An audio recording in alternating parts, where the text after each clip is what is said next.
Hi again. So, I will speak about optical properties of cloth in 3D and give an introduction to physically based rendering. With other words, I will speak about textures, how to create and generate them by using a PBR workflow.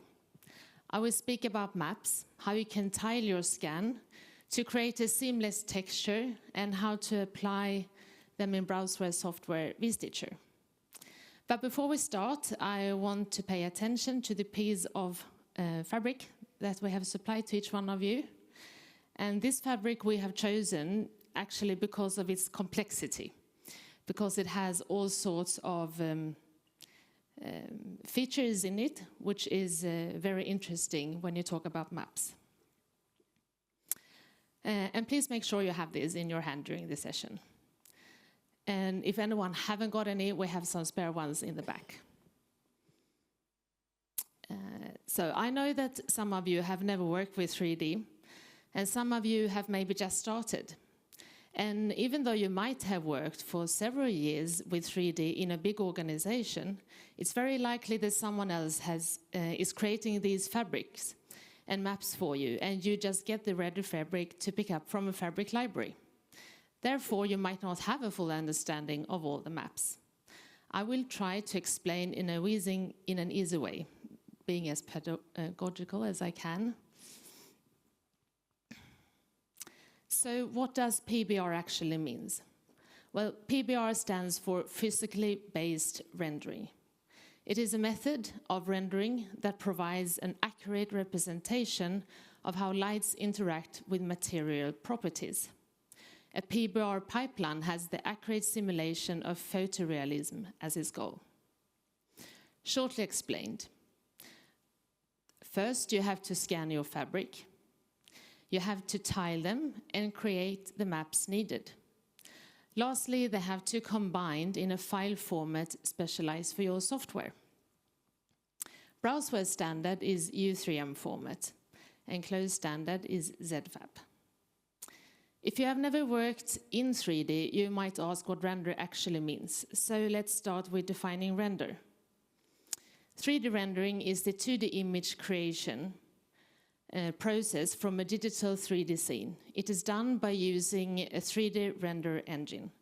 Most 3D softwares have its own 3D engine, but you can also export your garment and render in other engines, such as Blender, Adobe Substance, and Houdini as examples. Simply explained, it can be seen as a photo studio where you place your garment, you add cameras and light settings, and if needed, a background and props. Rendering is the final step in giving the final look to any scene. So let's get back to the maps, as we just learned that they are essential to create a photorealistic texture. But what are these maps doing for the texture? I will try to explain.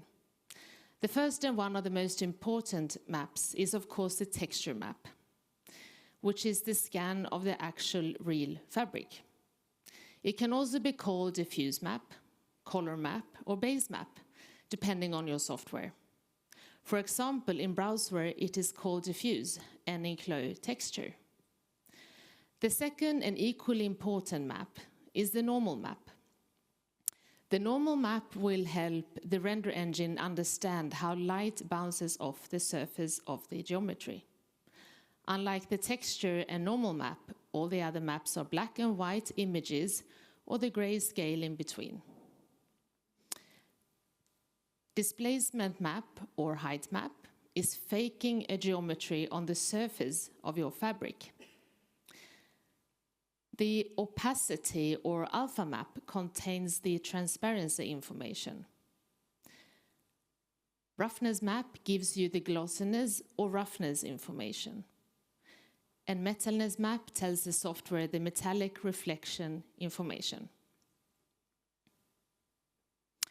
So what are these black and white maps doing for the texture? They're just black and white and gray anyway. It might help you to understand them better if you think about them as true and false. White is true, black is false. Let's take the displacement map as the first example. The displacement map will create a height and geometry in the render window. It should be blurred for good results. Now, if you take up the fabric you have in your hand and you actually fold it, there you can see that the surface is not smooth here at the edge, as the weave of the fabric has various types of yarns and threads.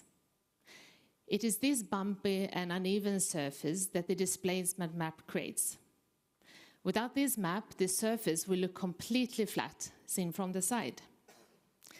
Pay attention to that the displacement map can only be seen when rendering. It will not be visible in your 3D simulation. So let's apply the white is true and black is false rule to this map. The parts of the fabric that are heightened are white, as they are displaced from the surface, which means white is true. The black are the lows, which means black is the false, or basically the opposite, and the grey are in different levels in between those two.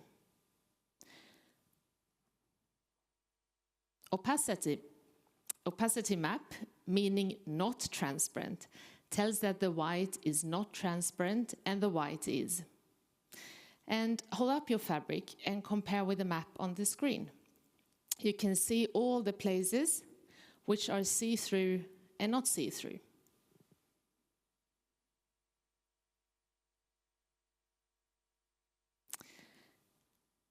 The metalness map. With the white and black rule, it tells you that the white parts are metal. If you look at your fabric, you can see that it contains some silver and blue threads, as well as some shinier, wider flat threads. All these places are shown in the metalness map, if you compare these with your fabric. The roughness map defines how light scatters across the surface of your 3D model. You can define the number of the map to get less or more shininess. It can also work in correlation with the metalness map. They are both referring to the reflection of the fabric. The metalness tells the software that is metal, and the roughness can increase or decrease that effect. I will soon show you in vStitcher, which is Browserware's 3D software, visual examples of those maps and how to apply a texture. But first, I want to show you how to scan, generate maps, and seamless tiling with the help of Visu Scanner and Software XTeX. But just give me a minute, now we will switch screens. You want to help me? Okay, so I'm going to work now with the... I am not used to working in this way. I wanted to have this software here. So please bear with me if anything goes wrong. But I will try to go back to where I am. Okay, so start from the beginning. I'm going to show you how to work with Visu Flatbed Scanner and Software XTeX. So what you see in front of you is the original scan that we have captured beforehand to save some time. This is the same fabric as you have in front of you. And the capture takes about 2 to 3 minutes depending on your hardware, and the scanner itself can be seen in Visu's booth during the breaks. When the capture was made, the software was already set to capture all these maps that you can see here: base, normal, displacement, metalness, roughness, and transparency. Under texture here, you can see them visually. Once this is done, you will go through the maps, make adjustments if needed, and then do the tiling. And that is the process I'm going to show you now. I will also give some tips on how certain areas can be enhanced to improve the finished result. So the first thing to do is to switch over to the tiling icon to the left. So we have now switched over to the tiling icon, which was over here. And once done, you will now see 2 windows. The window on the left is the fabric capture, and the window on the right is the tiling preview. This preview will help you to quickly see the result tweaks that you have to make. I will start to crop this image to its largest repeat section.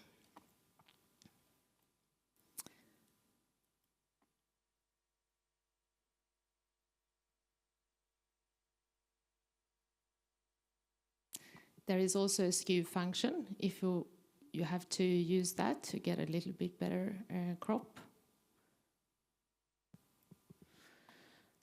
And you can see that the tiling is now updating on the other window.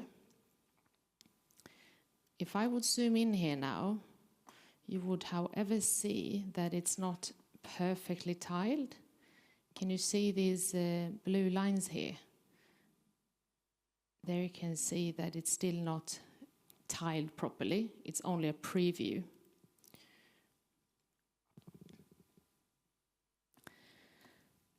So the next thing to do is to go through all the maps and see if anything could be improved or enhanced. At the bottom here, you can see all the maps.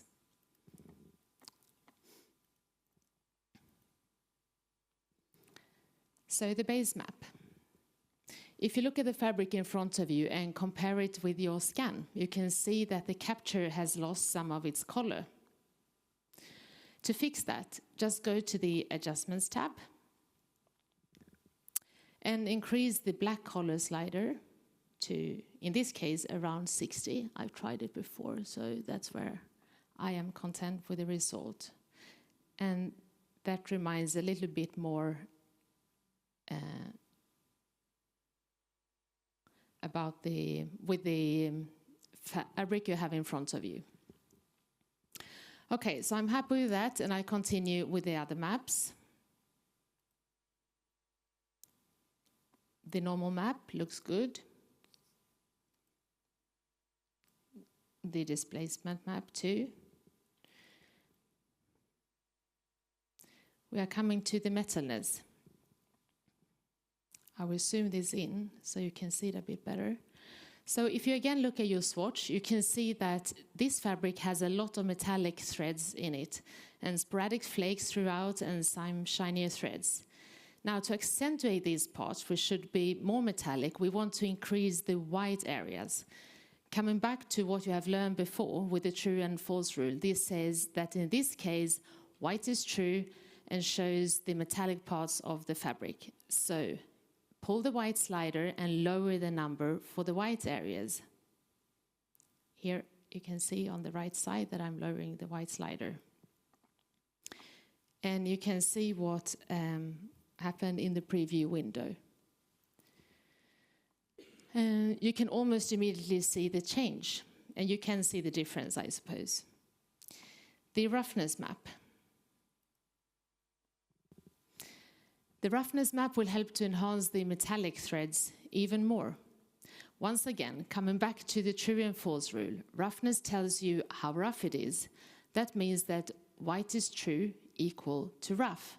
Black is false equal to glossy. The metallic threads are pretty small. It might be fine depending on your lighting, the 3D scene and the software you're in.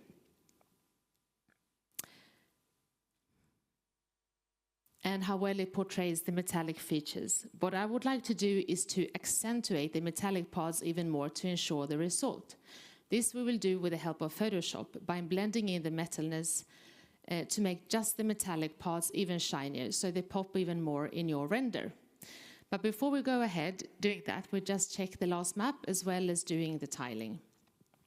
The last map is the alpha map, which shows the transparency of the fabric, and that one I think looks absolutely amazing. Look at this transparency.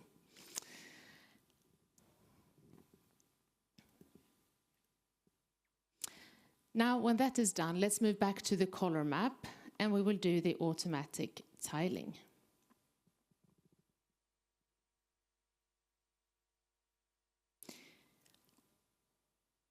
This can be found in the automatic tiling icon on your right side of the screen. So you simply press Enable and preserve selection size, and it will do an automatic tiling within a couple of seconds. And if I zoom in here now, you can see how well it has been tiled.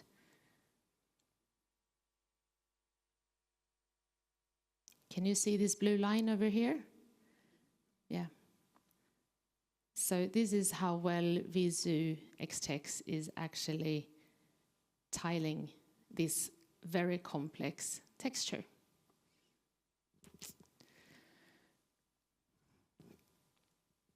The next thing we want to do is to blend the metalness map with the roughness map.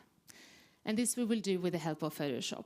There is a direct connection between Xtex software and Photoshop, but it goes a bit quicker if you first open Photoshop, which I have done. So let's get back to the texture map on your right side window. And you can click on the pencil icon beside the metalness map.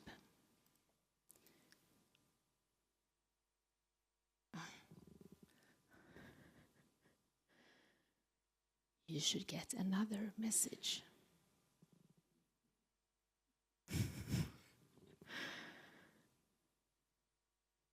You should have another message saying,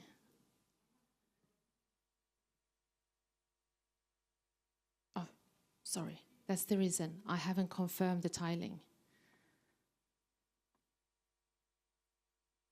There are so many steps in this, that's why I actually have my notes with me, and I just skipped that part.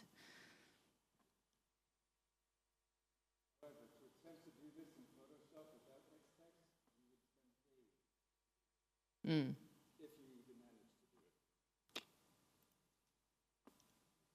So give it a new try. Here I get the correct message. And it says the texture has been open in Photoshop. And when you have made your changes, please hit the save button below to update the image in Xtex. So I will just press cancel here, and I will continue to the roughness map and do the same. Now I will switch over to Photoshop.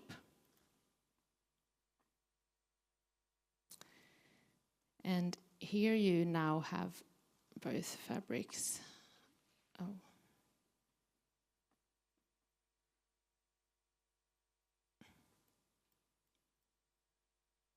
I'll leave it like that. Everything works differently here than it does home. So now I have both of these textures open. You can see here. But the roughness map is the one currently in live transfer mode with Xtex. So now go to each map in Photoshop. Press Control plus A on both maps.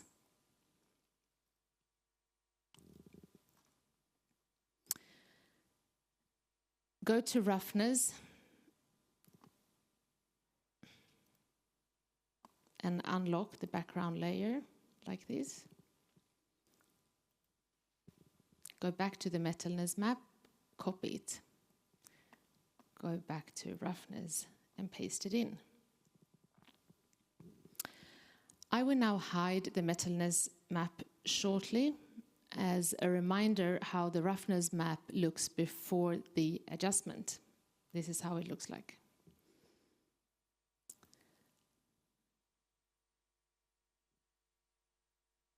Now I will stay in the metalness map and choose subtract. Can you see what happened now? We just blended the metalness map with the roughness. As in the roughness map, anything that is black is shiny. If you think it's too dark, you can lower the opacity. And you can see the difference on the window. I will stay on 100%. So when I'm done making adjustments, you can flatten the image by right-clicking on the metal layer and choose flatten image. So now you have merged these two layers together, and this is now your new roughness map. Then we can switch back to Xtex and save.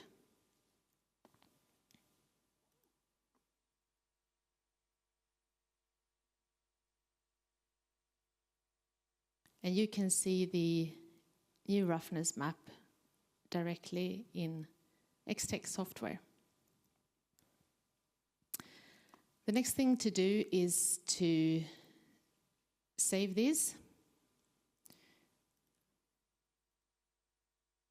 with an additional suffix like that.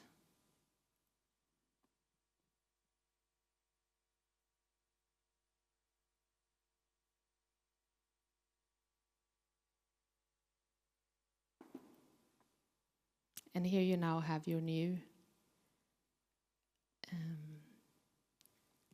fabric. And this is how the U3M looks like when you go into this folder. So that's about it for the process. For this specific case, we used a bit more time to make sure that we got an enhanced metallic and transparency effect. Now I want to show you how it works with the maps in vStitcher and how to work with channels.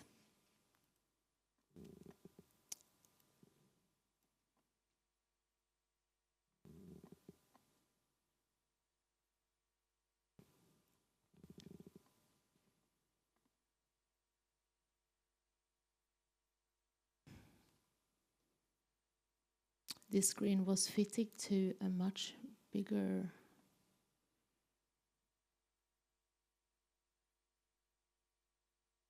There you go.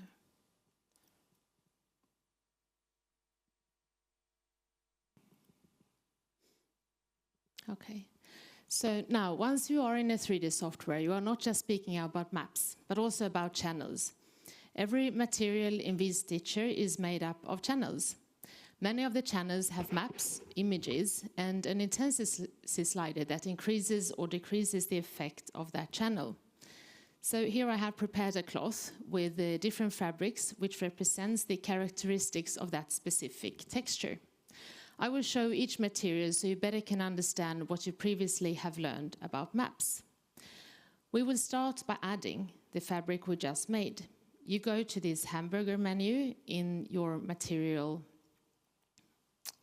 part, go to add fabric, and we will add that U3M file we just made.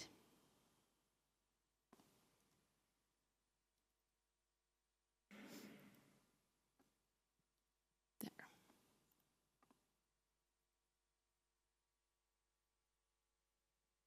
And it will place itself in the bottom of the fabric stack.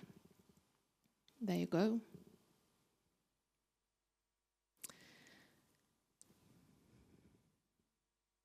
So in vStitcher, the diffuse map is the only channel that requires a map.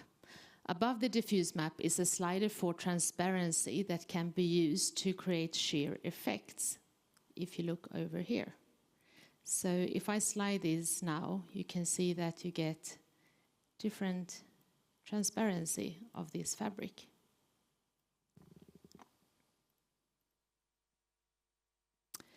Then you have the specular channel, which is down here. And the specular channel dictates the amount of light that is reflected off the material. A map is not required and is often left out. Instead, the slider is the most essential part of this channel. And when the slider is increased, the amount of light that is reflected is also increased. So if I change the slider now, you can see what happened to the material.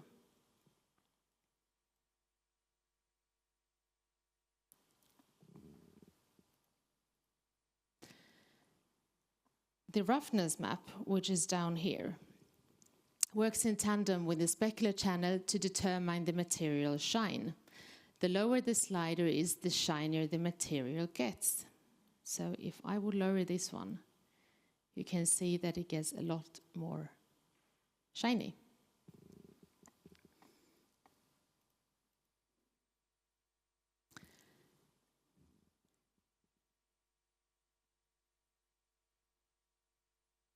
And this is how it looks like if we use only the diffuse map and no other channel. It's quite a big difference to the material that we just saw.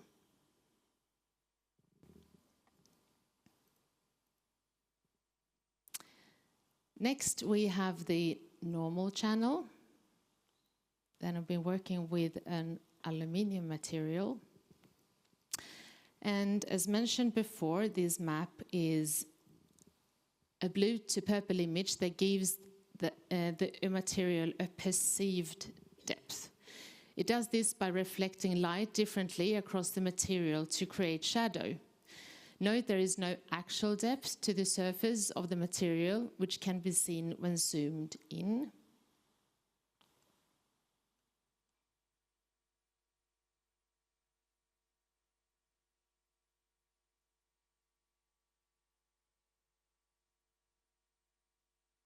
Here at the side you can see that it's completely flat. And again, in this channel you have a slider which can be used to increase or decrease the effect of the normal map.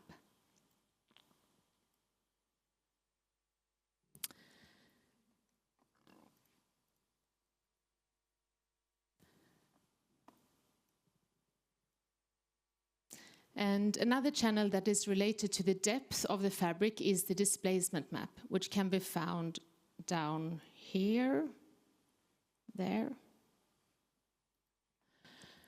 Here.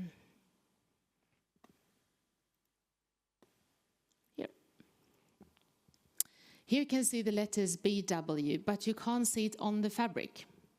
That is because it's only visible while rendering.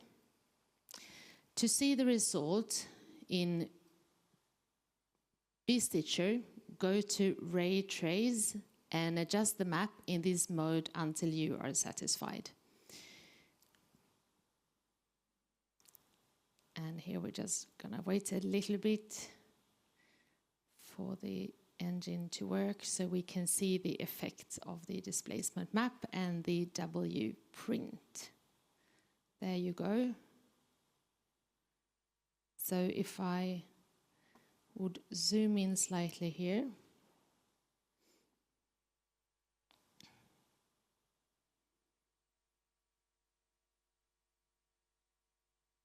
sometimes it's better not to zoom in, just keep it as it was. It will soon get there.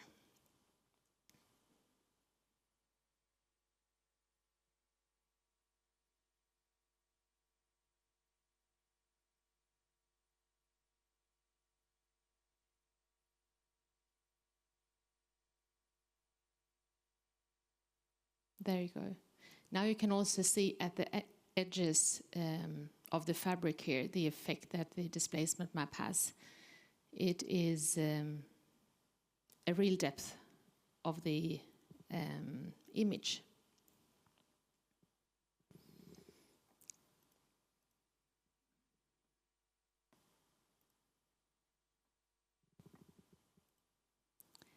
The next one is the alpha channel.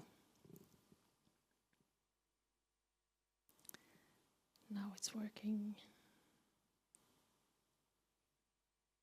Here. And the alpha channel is the only channel that does not have a slider. This map simply tells if there is transparency or not. If it is removed, all transparency will disappear.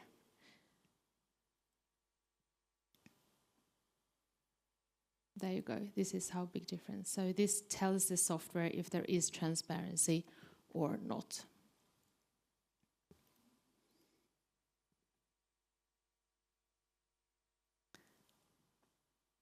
Then under advanced options,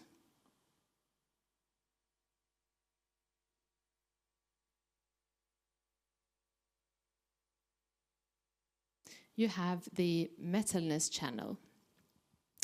So I'm repeating again, anything that is white is a metal material and anything black is a non-metal material. For this particular fabric, there is no metalness map. Instead, we are just working with a slider, as this channel also can be used for fabrics such as satin and silk.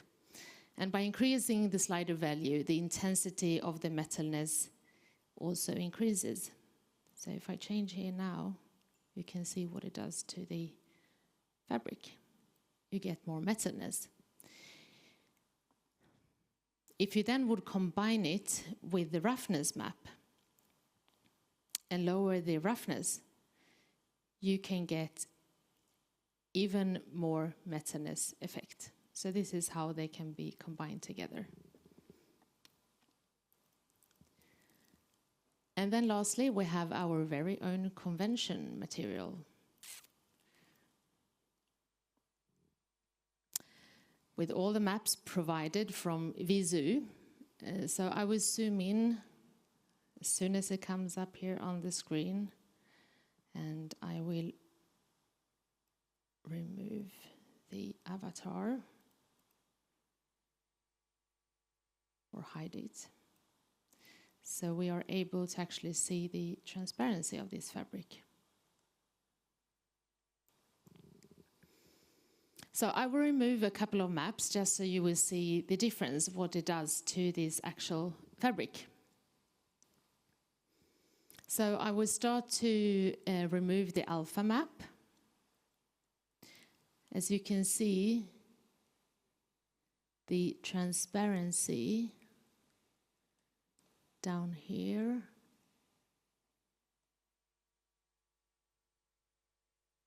oh my God. Here I can see, I think you can see how transparent it is, right? There you can see pretty clear. There is a good view. So if I would remove this transparency now, you can see what it does to the fabric. All the transparency gets lost, so it's quite a big difference. And if I remove the roughness map, you will see what happens then. A lot of the shine actually disappears. And if I remove the normal map, which is the perceived depth of the fabric, it goes all flat. Can you see?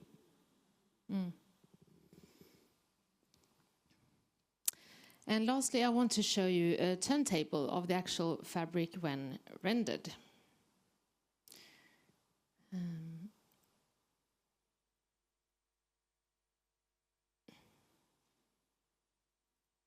Here it is. So here you can see the transparency pretty well. You can see all the shininess in these wider parts here, and the metalness over here, and also the blue metallic parts. And there is also some shine in those threads here.